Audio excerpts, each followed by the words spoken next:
మంచిది. దేవుని బిడ్డలకి నా హృదయపూర్వక వందనాలు. మనం బైబిల్ ఓటీ సర్వేలో మనం ఇప్పుడు మీకా గ్రంథంలో ఉన్నాం.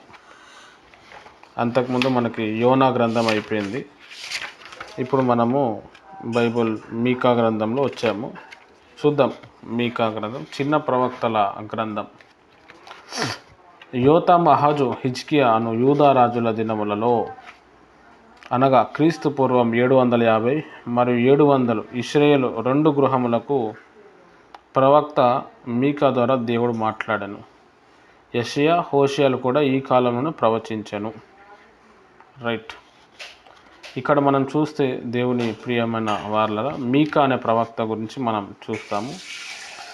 జనరల్గా ప్రవక్త యొక్క పరిచర్య ఏంటంటే దేవుని ఒక స్వరం విని ప్రజలకు చెప్పాలి. తర్వాత ప్రజల స్వరం విని దేవునికి చెప్పాలి. ప్రజలేమో దేవునికి విరుద్ధంగా నడిచేటప్పుడు దేవుడు తన ప్రవక్తను పంపి చెప్పేటోళ్ళు. కొంతమంది అది దేవుని ఒక వాక్కు అని చెప్పి నమ్మి భయపడేటోళ్ళు. అప్పటి కాలంలో ప్రవక్తలు అని అంటే చాలా భయం ఉంటుండే. రాజుల సైతము భయము. వాళ్ళు దేవుని సమానులు, దేవుని జనులు, దైవజనులని భయం. ఇప్పుడు ప్రవక్తలు అంటే భయం లేదు, దైవజనులు అంటే అసలే భయం లేదు. హల్లెలూయా. ఆఫ్రికా ప్రాంతానికి మనం కానీ వెళ్తే అక్కడున్న విశ్వాసులు వాటర్ బాటిల్ తీసుకో అని చెప్పని కూడా మోకరించి పాస్టర్ గారి దగ్గరకు వచ్చి మోకరించి పాస్టర్ గారు నీళ్ళు కావాలని అడుగుతారు. ఓకే అంటే నీళ్ళ బాటిల్ తీసుకొచ్చి మోకరించి పాస్టర్ గారు నీళ్ళు తీసుకో అని చెప్తారు. అంటే దైవజనులకి వాళ్ళు చాలా రెస్పెక్ట్ ఇస్తారు. అందుకే దేవుడు ఆ ప్రాంతాన్ని బాగా దీవించాడు. ప్రపంచంలో చాలా పేద దేశం ఆఫ్రికా ఖండం. 57-58 దేశాలు ఉంటాయి అందులో. చాలా పేదరికం. కానీ ఇప్పుడు అదే దేశంలోకి వెళ్ళి చాలా గొప్ప సేవకులు మన దేశానికి వస్తున్నారు. వేరే దేశాలకి ఇంకా సమాధానం ఇస్తున్నాడు. దానికి కారణం ఏంటి అంటే వాళ్ళు దేవునికి భయపడటం, దేవుని బిడ్డలకి దైవజనులకి భయపడటం. ఇక్కడ కూడా అప్పటి కాలంలో ప్రవక్తలు ఏదైనా ప్రవచనాలు చెప్పినప్పుడు రాజులకు నచ్చకపోతే రాజులు ప్రవక్తలను కూడా చంపేసేటోళ్ళు. ఇక్కడ చెప్పకపోతే ఏమో దేవుడు చంపేస్తాడు, చెప్తే ఏమో అక్కడ మనిషి చంపేస్తాడు. హల్లెలూయా. అట్లా ప్రవక్తలు చాలా కష్టంతో చాలా వేదన పడుతూ వాళ్ళు పరిచర్య చేశారు. వాళ్ళ పరిచర్యలో వాళ్ళకి పెద్దగా డబ్బు వచ్చేది కాదు. వాళ్ళ పరిచర్యలో వాళ్ళకి సపోర్ట్ ఉండేది కాదు. ప్రవక్త అంటే ఫస్ట్ ఆఫ్ ఆల్ అందరు భయపడిపోయేటోళ్ళు. కొంతమంది ఏమో అవసరానికి వాడుకుని ఒక మెషిన్ లెక్క చూసేవాళ్ళు. దేవుడు నా గురించి ఏమనుకుంటున్నా చెప్పు అని ఒక జాతకాల వ్యక్తిగా చూసేవాళ్ళు. హల్లెలూయా. సేమ్ అదే నేచర్ ఇప్పుడు కూడా చాలా ప్రాంతాల్లో దేవుని సేవకులు ఈ ప్రవక్త పిలుపు ఉండే వాళ్ళకు కూడా కనిపిస్తుంది. ఇక్కడ మనం మీకా గ్రంథాన్ని మనం చదువుతున్నప్పుడు ఈయన యోతాము అహాజు హిజ్కియా అను యూద రాజుల దినములలో ఈయన ప్రవచించిండు. ఈయన యెషయా, హోషేయ, మీకా ఈ ముగ్గురు కూడా సమకాలికులు. అంటే ఒకటే కాలంలో వీళ్ళు పరిచర్య చేశారు. హల్లెలూయా. బాగా అర్థం చేసుకోవాలి. ఇప్పుడు డీజెస్ దినకరన్ గారు, భక్త్ సింగ్ గారు సమకాలికులు. అంటే వాళ్ళ జనరేషన్లో వాళ్ళిద్దరు సేవ చేసినట్టు హోషేయ భక్తుడు, యెషయా భక్తుడు, మీకా భక్తుడు ఈ ముగ్గురు కూడా సేమ్ అదే కాలంలో రకరకాల ప్రాంతాల్లో వాళ్ళు ప్రవచనాలు చెప్తూ వాళ్ళు గడిపారు. అంటే ఇక్కడ మనం తెలుసుకోవాల్సిన చాలా ఇంపార్టెంట్ విషయం ఏంటంటే ఎవరు దైవజనుడైనా మనం రెస్పెక్ట్ ఇవ్వాలి. దేవుని వాక్యం చెప్తున్నప్పుడు ఆ వాక్యానికి మనము లోబడాలి. వాక్యం చెప్పే వ్యక్తి కూడా మాదిరి చూపించాలి. వాక్యం అంటే ఏదో ఇన్ఫర్మేషన్ కాదు, లైఫ్ ట్రాన్స్ఫర్మేషన్. అది ఒక వాక్యము చెప్పినప్పుడు ఒక వ్యక్తి పూర్తిగా ట్రాన్స్ఫార్మ్ అవుతాడు. ఇన్ఫర్మేషన్ ఇస్తే కాదు, అది దేవుని ఒక వాక్యం చెప్పినప్పుడే అవుతారు. ఇక కొంతమంది విశ్వాసులు అయితే ఏం ట్రాన్స్ఫర్ కాదు, ఇక వాళ్ళకి ఏం చేయలేం మనం. ఎందుకు అని అంటే దేవుని గురించి వాళ్ళకి పెద్ద దేవుని గురించి తెలియదు, దైవజనుల గురించి కూడా చూడాలి. దైవజనులు మంచి సూటు బూట్ వేసుకొని పెద్ద సంఘం ఉంటే వాళ్ళు భయపడతారు. అమ్మో, ఇట్లా నాలాంటి రోడ్డు మీద తిరిగేటోళ్ళు ఉన్నారనుకో, పెద్దగా ఏముండదు, ఆయన ఏదో చేసుకుంటున్నా అన్నట్టు ఉంటుంది. అక్కడ దాన్ని బట్టే లెవెల్ చూస్తాడు అనమాట. హల్లెలూయా. నాలాంటి రోడ్ల మీద తిరిగేటైనా కావచ్చు, కార్లలో తిరిగే కావచ్చు, దైవజనుడు అంటే దైవజనుడు, పెద్దవాడు కావచ్చు, చిన్నవాడు కావచ్చు. వాళ్ళ దగ్గర వాక్యం ఉంటుంది, వాక్యాన్ని భరిస్తారు. వాళ్ళు ప్రవచనం ఉంటుంది, ప్రవచనం చెప్తారు అని తెలుసుకొని ఆ వ్యక్తిని మనం ఆదరించినప్పుడు, ధైర్యపరిచినప్పుడు, బలపరిచినప్పుడు అందులోకి చాలా బ్లెస్సింగ్స్ అనేది మనము తీసుకుంటాం. హల్లెలూయా. బైబిల్లో అట్లా చాలామంది విశ్వాసులు ఏం చేశారంటే దైవజనులకి ఇన్ఫర్మేషన్ సపోర్ట్ చేసి కొంతమంది చేయరు. దావీదు అనే వ్యక్తి పాపం చేస్తే నాతాన్ అనే ప్రవక్త కుండ పలగొట్టినట్టు నువ్వు చేసిన తప్పు, నువ్వు ఇది చేసినావు అని చెప్పాడు. దావీదు నాతాన్ ప్రవక్తకి రెస్పెక్ట్ ఇచ్చి, అరే అవును నేను చేసింది కరెక్టే కదా అని దేవుని దగ్గర సాగిలపడి ఏడ్చి ప్రార్థన చేసి తన ప్రాణాన్ని కాపాడుకున్నాడు. నువ్వేంది భయ్ నాకు చెప్పేది అని చెప్పి చంపేస్తే వేస్ట్ అయిపోతుండే, దావీదు చరిత్ర కూడా పోతుండే. కానీ దావీదు అది చేయలే. సౌలు అని రాజు చేసిండు అదే పని. హల్లెలూయా. సమూయేలు ప్రవక్త నువ్వు ఇది చేయకు అని అంటే నువ్వేంది నాకు చెప్పేది అన్నట్టు దాటిపోయాడు. దానివల్ల ఏమైపోయిందంటే ఆయన రాజ్యం అంతా కూడా కూలిపోయింది. అవ్వబోయింది బువ్వబోయింది అంటారు కదా, దీన్నే అంటారు అనమాట. హల్లెలూయా. అదే దావీదులో సౌల్లో ఉన్న తేడా అనమాట. మన జీవితంలో కూడా మనము చూస్తే దేవుని ప్రియమైన వారలారా, ఇక్కడ చాలా ఇబ్బంది జరుగుతూ ఉంటుంది. హల్లెలూయా. కాబట్టి ఇక్కడ మనం అర్థం చేసుకోవాల్సిన విషయం ఏంటంటే మనం ఇక్కడ వాళ్ళనుకుంటాం. Praise lord. అక్క నీకు ఎవరు కలిపిరా? అక్క ఎవరైనా కలిపిరా? ఎవరు కలిపిరు? ఆహా, ఎవరైనా కలిపిరా ఈ అక్కకి? నేనైతే కట్ చేసేసిన కదా, ఇంట్లో లేదు.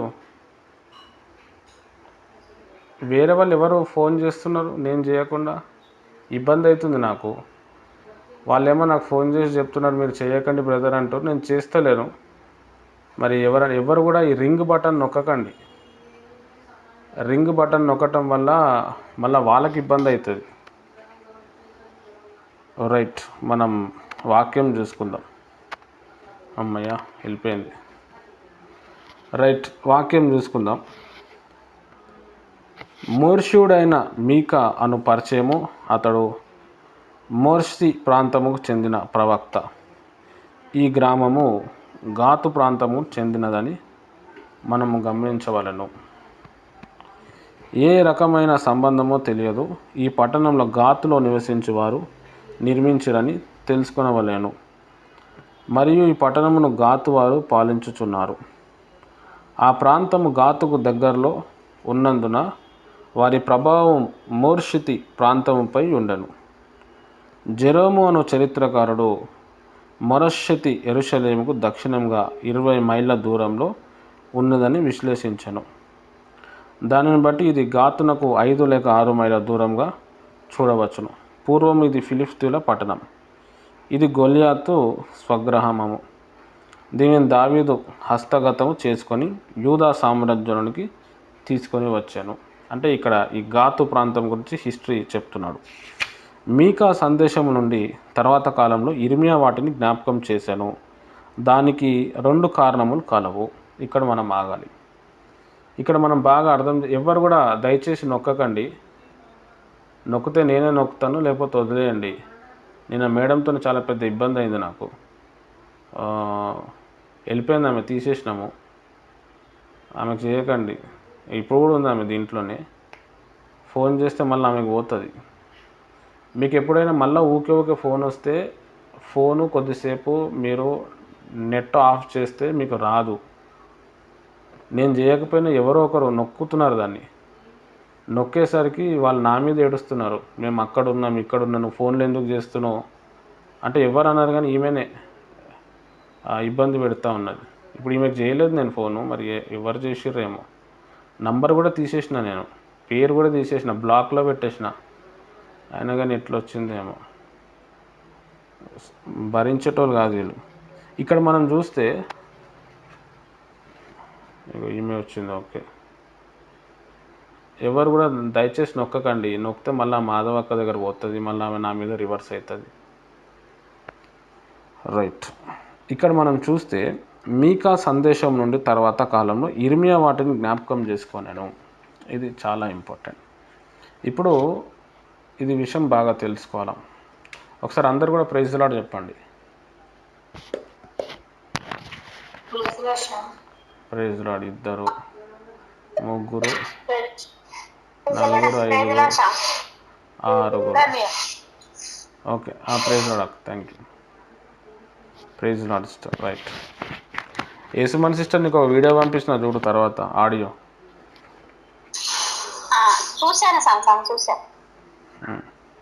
Right, okay. ఫోన్ మ్యూట్లో పెట్టండి.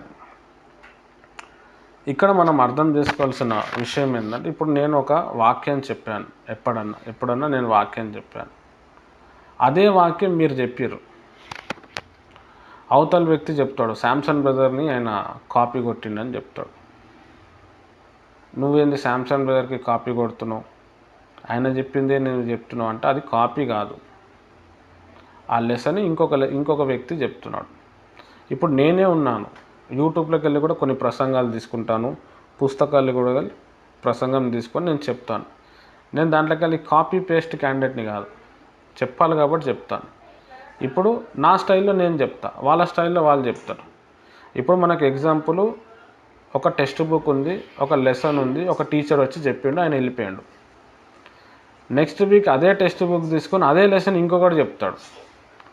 అట్లా అని చెప్పి ఆ టీచర్ని కాపీ కొట్టినట్ట కాదు, అందులోకి రెఫరెన్స్ తీసుకొని అది చెప్పిండు అనమాట. ఇది మనం అర్థం చేసుకోవాలి. మీ జీవితంలో కూడా మిమ్మల్ని ఎవరైనా వాక్యం చెప్తే, ఈ వాక్యం మేము ఆల్రెడీ విన్నాము, పలానా దైవజనుడి దగ్గరికి నువ్వు కాపీ చేసినావు అని చెప్తే వాళ్ళకి చెప్పాలి, అది కాపీ కాదు బాబు, నేను తెలుసుకున్నాను, నా స్టైల్లో నేను చెప్పినాను. ఇక్కడ కూడా మనం చూస్తే మీకా సందేశం తర్వాత కాలంలో ఇర్మియా వాటిని జ్ఞాపకం చేసుకున్నారు. మీకా భక్తుడు చెప్పిన ఏదైతే ఇన్ఫర్మేషన్లో ఇర్మియా భక్తుడు జ్ఞాపకం చేసుకొని దాన్ని డెవలప్ చేసుకుంటూ వచ్చాడు. అట్లా ఇప్పుడు ఈ దయ్యముల శాస్త్రం అని ఒక సబ్జెక్ట్ ఉంది. దేవుడు ఎవరినో అభిషేకించి ఎవడో దాని మీద బుక్ రాసిండు, దాన్ని తీసుకొని ఇంకొకటి రాసుకున్నాడు, ఇప్పుడు మన దగ్గరకు వచ్చింది. నేను తీసుకొని దాంట్లోకి వెళ్ళి తీసుకొని కొన్ని రెఫరెన్స్లు తీసుకొని నేను ఇంకా డీప్గా చెప్పిన. నేను బుక్ రాయలేదు, నా వాక్యం ఎవడైనా వింటాడు. వాక్యము విని ఏం చేస్తారు అని అంటే అది ఇంకొకరు ఎవరైనా చెప్పచ్చు. ఇప్పుడు మీరే ఉన్నారు, మీరే చెప్తారు, మీరు నన్ను కాపీ కొట్టినట్టు కాదు, అదే లెసన్ మీరు తీసుకొని మీ స్టైల్లో మీరు చెప్పారు. ఒకటే వచనము 100 మందికి ఇవ్వండి, 100 రకాలుగా చెప్తారు. కొంతమంది ఏం చేస్తారంటే నువ్వు వాక్యం ఆడ నుంచి కాపీ కొట్టినావు మనకు చెప్తే మీరు ఫీల్ అవ్వద్దు, బీపీలు పెంచుకోవద్దు. బైబిల్లో ఇర్మియా భక్తుడు రాసిన విషయమే కాపీ కొట్టి దానియేలు ప్రార్థన చేస్తే దేవుడు విజయం ఇచ్చిండు. అట్లా అని ఇర్మియా దానియేలుని కాపీ కొట్టినట్టు కాదు, దానియేలు ఇర్మియాని కాపీ కొట్టినట్టు కాదు. ఇక్కడ కూడా మీకా భక్తుడు సందేశములు ఇర్మియా జ్ఞాపకం చేసుకున్నాడు. అంటే ఇర్మియా భక్తుడు మీకా భక్తుని కాపీ కొట్టినట్టు కాదు, ఆయన ఇన్ఫర్మేషన్ ఇచ్చి దాన్ని తీసుకొని వెళ్ళిపోయాడు. ఇప్పుడు నేను చాలా విషయాలు గూగుల్లోకి వెళ్ళి చూసి, లేకపోతే కొన్ని బుక్స్ చూసి, రోగం ఇట్లుంటుంది, రోగం లక్షణాలు ఇట్లుంటాయి, ఈ ఫ్రూట్ తింటే తగ్గిపోతుంది, ఇది తగ్గిపోతుంది నేను చెప్తాను, లేకపోతే నేను ఆకుపంచర్ చెప్తాను. అంటే మా సార్ని కాపీ కొట్టి నేను చెప్తున్నా కాదు, ఆడ ఆ సబ్జెక్ట్ ఉంది, తెలుసుకున్నాను, నా స్టైల్లో నేను చెప్తున్నా. మా సార్ చెప్పిన ఎన్నో విషయాలు నేను చెప్పిన విషయాలు మీరు చెప్తారు. దేవుడు ఒక్కొక్కరికి ఒక్కొక్క అవగాహన ఇస్తాడు, ఒక్కొక్క ప్రత్యక్షత ఇస్తాడు, కానీ కాపీ కొట్టినట్టు కాదు అనేది మీరు బాగా అర్థం చేసుకో. ఇప్పుడు నేను ఉన్నాను, మీకు వాక్యం చెప్పినాను, నాలాంటి స్టైలు మెయింటైన్ చేస్తూ నాలాగానే చెప్పేటోళ్ళు కాన్ఫరెన్స్లో ఎంతోమంది ఉన్నారు. అట్లా అని చెప్పి వాళ్ళు నన్ను కాపీ కొట్టినట్టు కాదు.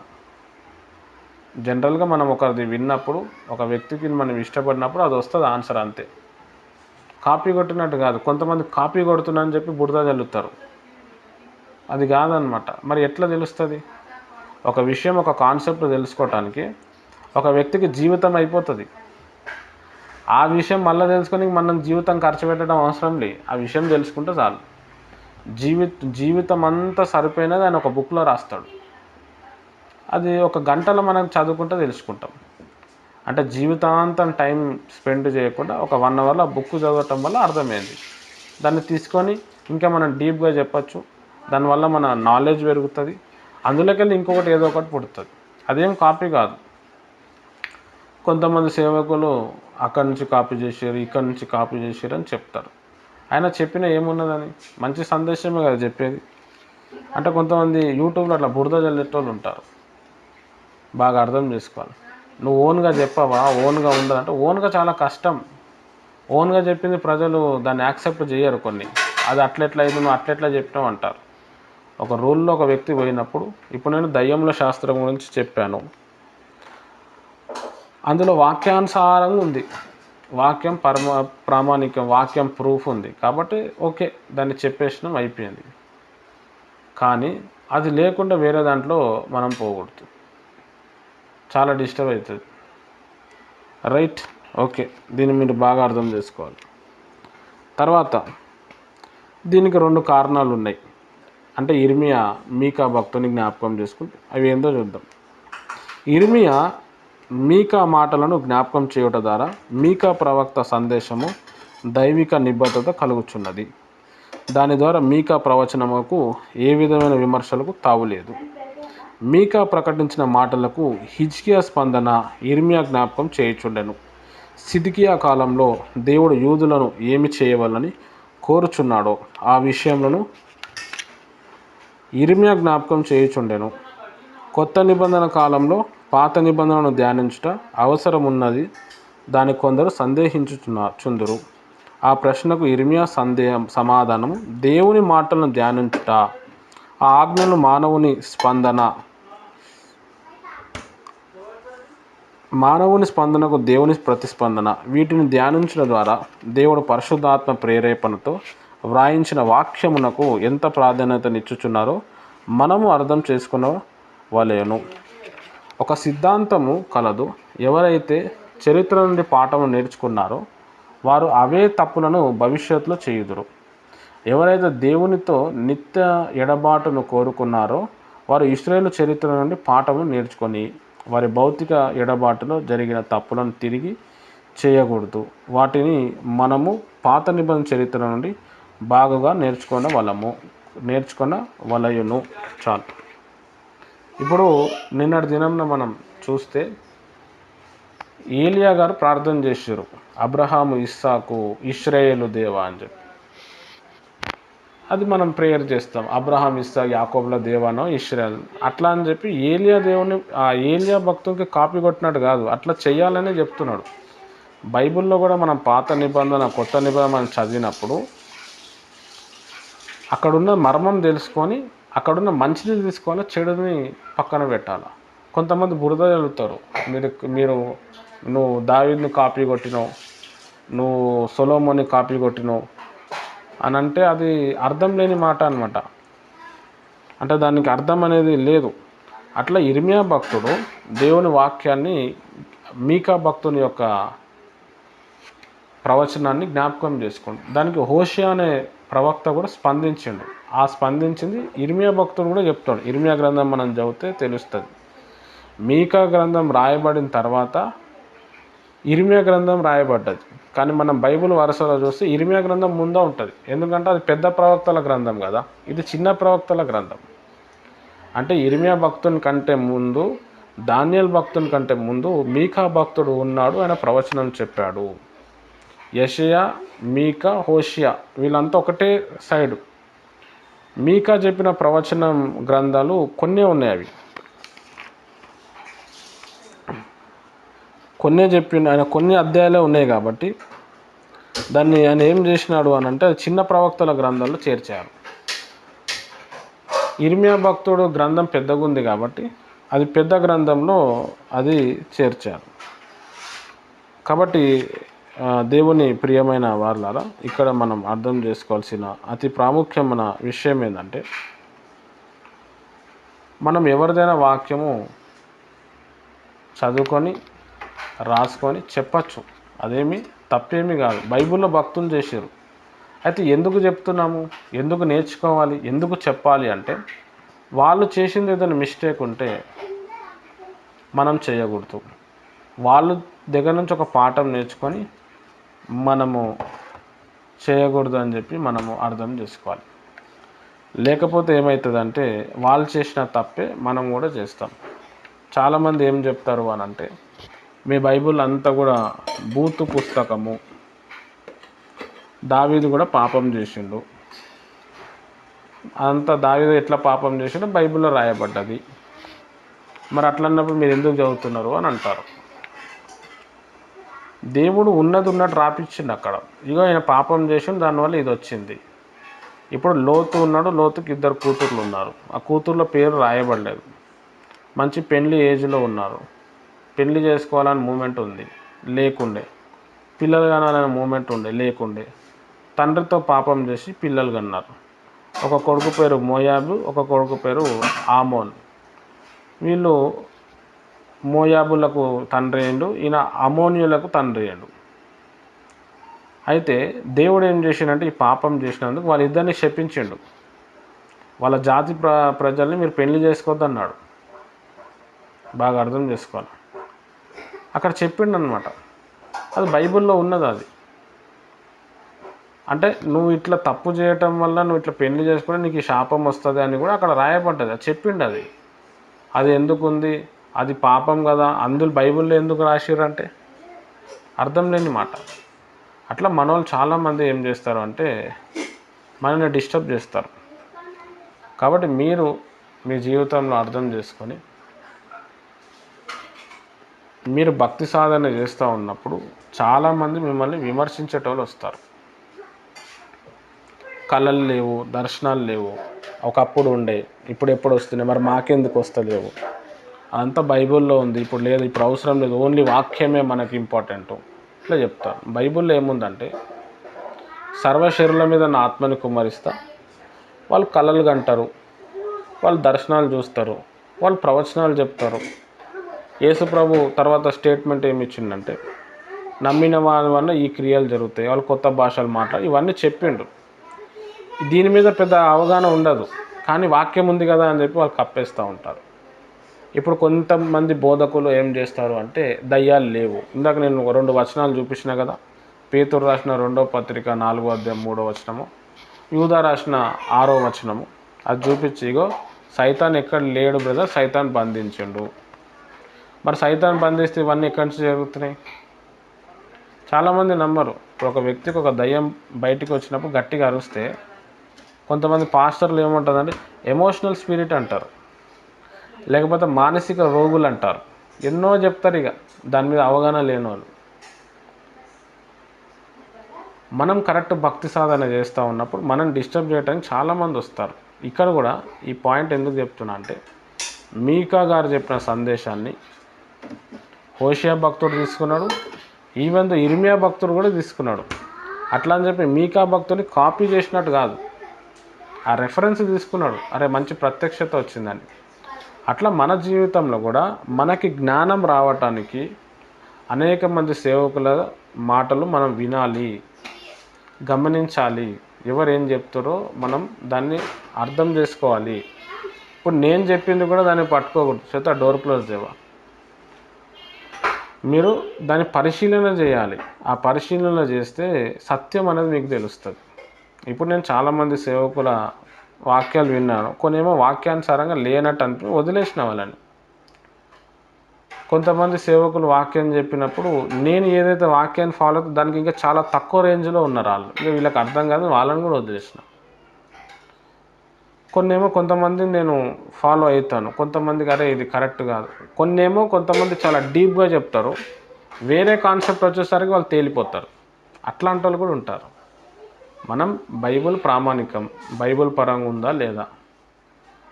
ఇప్పుడు చాలామంది పాస్టర్లు మనుషులు చచ్చిపోయి దయ్యాలుగా అయినందుకు బోధించేటోళ్ళు ఉన్నారు. పోనీ అది నువ్వు చెప్పింది నువ్వు వాక్యానుసారంగా ఉందా అంటే ఉండదు, వాక్య పరిజ్ఞానం లేదు. కానీ నువ్వు పాస్టర్వి, నువ్వు ప్రార్థన చేస్తే చచ్చిపోయిన శవాలు లేచినాయి, ఎంతోమంది స్వస్థత పొంది, అది నీకు వరం ఉంది, నీకు ఆ పవర్ ఉంది. కానీ నీకు ఆత్మీయ జ్ఞానం లేదు, విచక్షించే పవర్ లేదు. విచక్షించే పవర్ ఉండాలి, అంటే వివేచన వరం. తర్వాత వాక్యంలో బుద్ధి వాక్యము, జ్ఞానవాక్యం అని చెప్పి 2 వరాలు ఉంటాయి. ఈ జ్ఞానవాక్యం అనేది టాప్ మోస్ట్ అనమాట. ఈ జ్ఞానవాక్యం ఉన్నోడికి బాగా డెప్త్లో వాక్యం చెప్తాడు.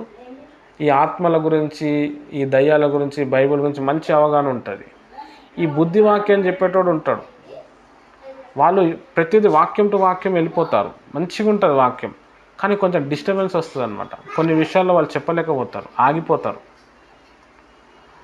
ఈ జ్ఞానవాక్యం అంటే ఈ బుద్ధి వాక్యం కంటే హయ్యర్ లెవెల్ అన్నమాట, ఇంక దానికంటే కొంచెం స్టేజ్ ఎక్కువ ఉంటుంది. ఆ వరం ఉన్నోడే వాడు ఇంకా వాక్యము చాలా క్లియర్గా, చాలా ఎక్సలెంట్గా చెప్పగలుగుతారు. దాని తర్వాత చెప్పిన తర్వాత ఎవరికి అంత పెద్దగా డౌట్ రాదు. ఆయన చెప్పేవన్నీ కూడా నిజాలు ఉంటాయి, కానీ వాళ్ళు చెప్పేవి కొన్ని బైబిల్లో కనబడవు. హల్లెలూయా, బాగా అర్థం చేసుకోవాలి. కానీ ఆయన చెప్పింది మాత్రం కరెక్టే, అకార్డింగ్ టు బైబిలే అది, కానీ బైబిల్లో ఉండదు. మన వాళ్ళు ఏం చేస్తారు, నువ్వు చెప్పింది బైబిల్లో ఉందా అని అంటారు. బాగా అర్థం చేసుకోవాలి. ఇప్పుడు నేను ఉన్నాను, ప్రార్థన చేసేటప్పుడు వాటర్ తీసుకోండి, వాటర్కి నేను ప్రేయర్ చేస్తాను, ఆ వాటర్ తాగండి అంటాను. కొంతమంది ఏమంటారు, వాటర్ తీసుకోమని ప్రేయర్ చేయమని చెప్పి ఉందా అని ప్రశ్నించేటోళ్ళు ఉంటారు. వాళ్ళ ప్రశ్న తప్పేమీ కాదు, అది రియలే, అట్లా అడగాలి కూడా. కానీ ఇక్కడ మనం ఏం చేస్తున్నాం, ఆ వ్యక్తికి విశ్వాసం రావటానికి ఆ వాటర్లో ఏముండదు, ఆ వాటర్లో. చేసేటోనికి తెలుసు కదా, వాటర్లో ఏముండదు, ఆ చేసే ప్రేయర్లో పవర్ ఉంటుంది. ఆ వ్యక్తికి ఏమనిపిస్తే, ఆ బ్రదరు వాటర్ ఇచ్చిండు, తాగిన దాంతో మంచిగా విశ్వాసం రావటానికి ఆ వాటర్ ఇస్తాం అంతే, అంతకుమించి ఏమి ఉండదు. కొంతమంది ఆ వాటర్ ఇవ్వమని ఉందా, నువ్వు ఎందుకు ఇస్తున్నావు అట్లా? ఇప్పుడు నేను కొంతమంది ఇళ్ళల్లో వెళ్ళినప్పుడు వాటర్ ప్రేయర్ చేసి ఆ వాటర్ అంతా ఇంట్లో చల్లుతాను, నేను ఆ ఇల్లంతా కూడా తిరుగుతాను నేను. అట్లా చేయమని చెప్పి ఉందా బైబిల్లో? ఆయన ఎందుకు చేస్తున్నాడు, అబద్ధ బోధకుడు అని చెప్పేస్తాడు. అట్లా ఏదో లేదు, బైబిల్లో ఏదో లేదు అని చెప్పి చెప్పటం కాదు. ఇప్పుడు నువ్వు పండ్లు తోముతున్నావు, మరి బైబిల్లో ఉందా పండ్లు తోమని? మరి నువ్వు ఎందుకు తోముతున్నావు? మరి నువ్వు కాదా అబద్ధ బోధకుడి? పండ్లు ఎందుకు తోముతున్నావు? పండ్లు కడుక్కోకు, ఇంక అట్లనే ఉండు. హల్లెలూయా. బైబిల్లో గడ్డాలు పెంచాలని ఉంది, యూదులందరూ కూడా గడ్డాలు మీసాలు పెంచారు, మరి నువ్వు పెంచు. మరి నువ్వెందుకు గడ్డని చేయించుకుంటున్నావు, కటింగ్ ఎందుకు చేయించుకుంటున్నావు? ఇట్లా ప్రశ్నకి ప్రశ్న వస్తుంది, వితండవాదన వస్తుంది. అయితే ఆత్మ పొందుకున్నప్పుడు ఇవన్నీ కూడా తేటగా అర్థమవుతాయి. దేవుని ఒక ఆత్మ ఏం చేస్తుందంటే మనకి చాలా విషయాలు నేర్పిస్తాయి. అందుకే మనం ఏం చేయాలంటే ప్రార్థన చేయాలి, ప్రభువుని అడగాలి, కొంతమంది సేవకుల రెఫరెన్సులు కూడా తీసుకోవాలి. దేవుడు మనకు కొన్ని నేర్పిస్తాడు, నేర్చుకునే స్వభావం అనేది ఉండాలి. ఒక గురువు అన్నప్పుడు ఖచ్చితంగా ఏం చేస్తాడు, శిష్యుడు మిస్టేక్ చేస్తే గల్లా పట్టుకొని అడుగుతాడు, నువ్వు ఎందుకు ఇట్లా చేసినావు, నా దగ్గర నువ్వు ఏం నేర్చుకున్నావు అని అడుగుతాడు. నువ్వేంది నాకు చెప్పేదంటే, నేను ఇన్ని రోజులు తెలియదా నీకు, నాకు చెప్పచ్చు అట్లా నన్ను అంటే ఎట్లుంటుంది మీరు చెప్పండి? లెక్క పోతుంది అక్కడ. ఆ గురువు చాలా హర్ట్ అవుతాడు, అరే నేను ఇన్ని రోజులు ఈ వ్యక్తికి నేర్పించింది ఇంతేనా, నేను నేర్పించిందంత ఒక్క నిమిషంలో వెళ్ళిపోతుంది అక్కడ. తర్వాత ఇంట్రెస్ట్ పోతుంది, ఇక గుండె ఆగిపోతుంది, ఇక గుండె పగిలిపోతుంది, తర్వాత ఏముండదు, ఇంకా అయిపోయి అవ్వ పోయినట్టు బువ్వ పోయినట్టు. ఈ విశ్వాసికి, ఈ శిష్యుడికి ఎప్పుడైతే వ్యతిరేకత వస్తుందో కథం, ఇక ఆయన నేర్చుకోడు. ఇక అరే వీడు నేర్చుకునే స్థాయికి లేడు, దాటిపోయండి, నా ఏం చేయలేము. ఇంకా స్కూల్లో కూడా అదే జరుగుతుంది. స్కూల్లో స్టూడెంట్స్ ప్రిన్సిపల్ మీదనే కంప్లైంట్ ఇవ్వటం. కొంతమంది పిల్లలు 10th class, 8th class, 9th class పిల్లలు సార్నే కొట్టేస్తారు. మీరు ఎప్పుడైనా చూసి ఉండొచ్చు, టీచర్నే కొడతారు, టీచర్కే లవ్ లెటర్ రాస్తారు, టీచర్ ఐ లవ్ యూ అనేస్తారు. అప్పుడు ఆడ ప్రిన్సిపల్ ఏం చేస్తాడు, మీ బాబుని అందుకునే స్టేజ్ మాది కాదు అని చెప్పి టీసీ ఇచ్చి పంపిస్తాడు. ఎందుకు? 2 కారణాలు. ఒకటేమో వీడు ఇక చదవడు, రెండోది వీడు చెడగొట్టేస్తాడు, వేరే వాళ్ళు కూడా చెడిపోతుంది. వీడు చెప్తే నేను టీచర్ని కొట్టినారా భయ్. మన బ్యాచ్లో చాలామంది ఉంటారు అట్లా, నేను టీచర్ని కొట్టేసి వచ్చేసినా ఇంకా స్కూల్కి పోలే, అందుకే నాకు చదువు అవ్వాలి అంటాడు, ఇంకా గర్వంగా చెప్పుకుంటాడు, అయిపోయాడా.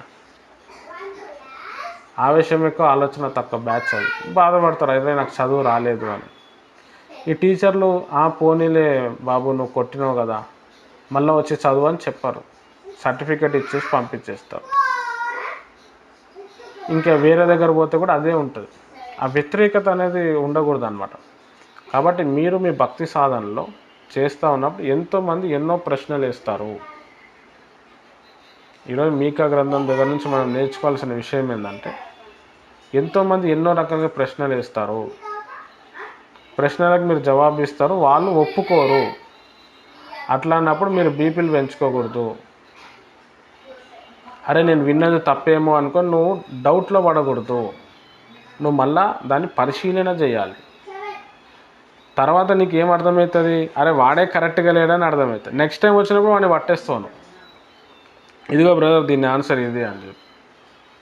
ఇప్పుడు నేను సేవలో ఉన్నప్పుడు కొంతమంది పాస్టర్లు మీ పరిచర్య రాంగు, మీ పరిచర్య స్త్రీలు సేవ చేస్తున్నారు, స్త్రీలు చేయటం తప్పు కదా, బైబిల్లో స్త్రీలు సంఘంగా మౌనంగా ఉండవాలనే కదా అంటే, అది బైబిల్ లెక్క చూస్తారు. అవును ఇదే కరెక్ట్ అనిపించింది.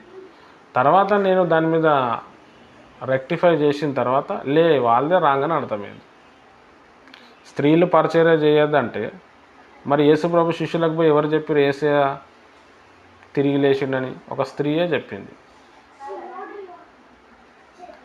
దెబోరా అని చెప్పి ఒక ప్రవక్తి ఉంటుంది. 40 ఏళ్ళు ఇజ్రాయెల్ ప్రజలకు న్యాయం చేసింది. ఏంది? మాటలు చెప్పి, వాక్యం చెప్పి. ఆమె మౌనంగా ఉంటే దేవుడు ఎందుకు ఇచ్చిండు? ఇది వీళ్ళకి అవగాహన ఉండదు. వాళ్ళకి ఏది అర్థమైంది అదే కరెక్ట్. ఇంకా అట్లా కొన్ని సంఘాలు ఏం చేస్తాయి అంటే, మా సంఘమే కరెక్ట్, మనమే పరలోకానికి పోతాం, మనదే కరెక్ట్, మన బోధనే కరెక్ట్. నేను కూడా ఒకప్పుడు అట్లనే ఉండే, మా సంఘం అట్లనే ఉండే, మా పాస్టర్ గారు అట్లనే, నాకు అట్లా పిచ్చి లేపిండు అనమాట. తర్వాత నేను పోయి చూసి గాలి వేయినట్టు అయింది నాకు. అరే మనకి ఏం తెలియదు, మనం ఏం నేర్చుకోలేదు, అవతల వ్యక్తి కూడా గుర్తుపట్టాలి, ఆయనకు కూడా ఏదో దేవుడు ప్రత్యక్షత ఇస్తాడు. అప్పుడు దేవుడు మాట్లాడిండు. పరిచర్యలు నానా రకములు, ప్రభు ఒక్కడే. ఎస్, కొంతమంది వాక్యం బాగా చెప్తారు, కొంతమంది దయ్యాలను ఎలగొడతారు, కొంతమంది రోగులను బాగు చేస్తారు, కొంతమంది ఎక్కువ ప్రవచనాలు చెప్తుంటారు. అన్నీ తీసుకోవాలి మనం, అప్పుడే మనం పరిపూర్ణతలోకి వస్తాం. కాబట్టి మనం ఎప్పుడు కూడా నిరంతరం విద్యార్థి. అక్కడ సత్యం అని కనిపించినప్పుడు ఆ సత్యం అని ఖండించాలి అంతే. ఇప్పుడు ఒక మంచి చదువుకున్న దైవజనుడు ఉన్నాడు, ఆయన వాక్యం చెప్పేటప్పుడు ఆయన చర్చిలోని యేసుప్రభు బొమ్మ ఉంటుంది, దానికి దీపాలు పెడతాడు, ఫోటోకి మాల వేస్తాడు, మళ్ళీ ఆయననే వాక్యం చెప్తాడు. పెళ్లి చేసేటప్పుడు భార్యాభర్తలకు బొట్టు పెట్టి పెళ్లి చేస్తాడు. మరి అది కరెక్టా? అది రాంగ్. అది రాంగ్, అది మతం. అది నువ్వు ఆడ విగ్రహార్థన చేస్తున్నావు, ఖతం అయిపోయింది. అట్లా మనం పట్టుకోవాలా, దాన్ని పరిశీలన చేయాలా. ఇప్పుడు నేను కూడా ఏదైనా చెప్పినా అనుకోండి, వెంటనే దాని మీద అరే ఈయన ఏంది అట్లా చెప్పిండు అని చెప్పి మీరు బీపీలు పెంచుకోవద్దు. మీరు 10-15 రోజులు నేను చెప్పిన దాన్ని మీరు రీసెర్చ్ చేయండి. ఒకవేళ మీరే చెప్పింది కరెక్ట్ అనుకోండి, నాకు చెప్పండి, లేదు బ్రదర్ మీరు చెప్పింది రాంగ్ అంటే నేను దాన్ని ఒప్పుకొని నేను దాన్ని సరి చేసుకుంటాను. అరే కరెక్ట్ మన దగ్గర. నేను మొన్నటి వరకు కూడా ఈ దయ్యాలు చేతపడి మంత్రాలు చెప్పేటప్పుడు చచ్చిపోయిన వాళ్ళు ఇట్లా అయ్యారని నేను చెప్పిన. ఒకడు యూట్యూబ్లో ఒకడు విని, ఆయన ఎవరో తెలియడు, నాకు ఫోన్ చేసి బ్రదర్ మీరు చెప్పేది రాంగ్ ఉంది, నా దగ్గరికి రండి నేను నీకు వాక్యం నేర్పిస్తా అని చెప్తే, నువ్వేంది నాకు చెప్పేదని నేనేం సీరియస్ కాలే. అవునా బ్రదర్, సరే నేను కూడా చూసుకుంటా తెలుసుకుంటా అని చెప్పి దాని మీద రీసెర్చ్ చేస్తే అరే ఆయన చెప్పిందే కరెక్ట్ అనిపించింది. అప్పుడు నా ఫార్మాట్ని చేంజ్ చేసుకున్నా. చెప్పింది కరెక్టే, ఆయన నాకంటే వాక్యం తక్కువ ఉన్నది, అందులో ఆయనకు అవగాహన ఉంది, ఓకే కరెక్టే సరే అని దాన్ని మార్చుకున్నాను నేను. నేను చెప్పిందే కరెక్ట్, నువ్వు ఏమైనా కానీ. ఆడ సత్యం ఉంటే కూడా అసత్యం చేయడానికి చూస్తారు వీళ్ళు, కానీ సత్యం ఎప్పుడు కూడా అసత్యం కాదు. నిజం అబద్ధం అవుతుందేమో కానీ సత్యం ఎప్పుడు అసత్యం కాదు. సత్యం సత్యమే. సత్యం నేను స్వతంత్రునిగా చేస్తుంది. యేసుప్రభు ఏమని చెప్పి నేనే సత్యము అంటే అర్థమైంది, వాక్యమే సత్యము, వాక్యమే దేవుడు, దేవుడే వాక్యము. కాబట్టి వాక్యం దగ్గర అన్నీ తేలిపోతాయి. ఎవరు ఏది చెప్పినా వాక్యపరంగా ఉంటే మనం తీసుకోవాలా, వాక్యపరంగా లేకపోయినా దాన్ని మనం పరిశీలించాలి. ఇప్పుడు నేను అన్య భాషలు ఉన్నాయని చెప్తా, అన్య భాషలు ఒప్పుకుంటా, మాట్లాడుతూ మొత్తం దంచి కొడతా. కొంతమంది ఒప్పుకోడు. వాడు ఒప్పుకోకపోతే నా దగ్గర వచ్చి చెప్పాలా, ఇది ఎట్లా నువ్వు అవగాహన ఇచ్చినావు నాకు. ఒకవేళ నేను చెప్పింది కరెక్ట్ అనుకో, దాన్ని వాళ్ళు అరే చెప్పింది కరెక్టే, నాకు మా అయ్యగారు చెప్పలేదని దానికి ఓకే చెప్పాలా. లేలే నువ్వు ఎంతైనా చెప్పి అదే రాంగ్ అంటే మూర్ఖుడికి ఏం చేయలేము మనం. మూర్ఖులు ఉంటారు అట్లా. మేము పట్టిన కుందేలకు 3 కాళ్ళు అంటే 3 కాళ్ళు. దురాత్మ విపరీతంగా ఉంటుంది మూర్ఖుల మీద. విపరీతమైన అహంకారం, కోపం. నువ్వు ఎన్నైనా చెప్పు, నీదే మిస్టేక్ తీస్తారు, వాళ్ళ తప్ప అసలు ఒప్పుకోరు. వాళ్ళకి మనం దండం పెట్టి కొబ్బరికాయ కొట్టి గుడి కట్టేసి పక్కకు జరిగిపోవాలి. ఎక్కువగా అంటే మన క్యారెక్టర్ బయటకు వస్తుంది అనమాట. మనమే బ్లేమ్ అయిపోతాం, మనమే బుక్ అయిపోతాడు, వచ్చేది ఏముండదు. బైబిల్లో కూడా ఏమని చెప్పిండంటే పందుల ముందర ముత్యాలు వేయద్దు అన్నాడు, పరిశుద్ధమైనది కుక్కలకి ఇవ్వద్దు అన్నాడు. పందులకి ముత్యాలు వేస్తే ఏమేస్తుంది? పందుల నైజం ఏంది? బురదలో ఉండటం. నువ్వు ముత్యాలు కాదు, నువ్వు గోల్డ్ ఇచ్చినా కానీ అవి ఏం చేస్తే పోయి మురుక్కాలలో కల్పిస్తాయి. కుక్కలు ఏం చేస్తాయి?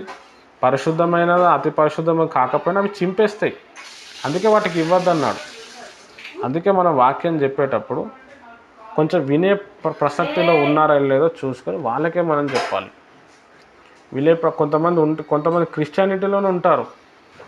విపరీతమైన అహంకారం, విపరీతమైన కోపం ఉంటూ సైతాన్ ఎఫెక్ట్ బయటకు వస్తుంది. అట్లాంటి వాళ్ళని బెటర్ మనం వదిలేయటం బెస్ట్. రైట్, మంచిది. దేవుడి మాటలు దీవించును గాక. ఆమెన్.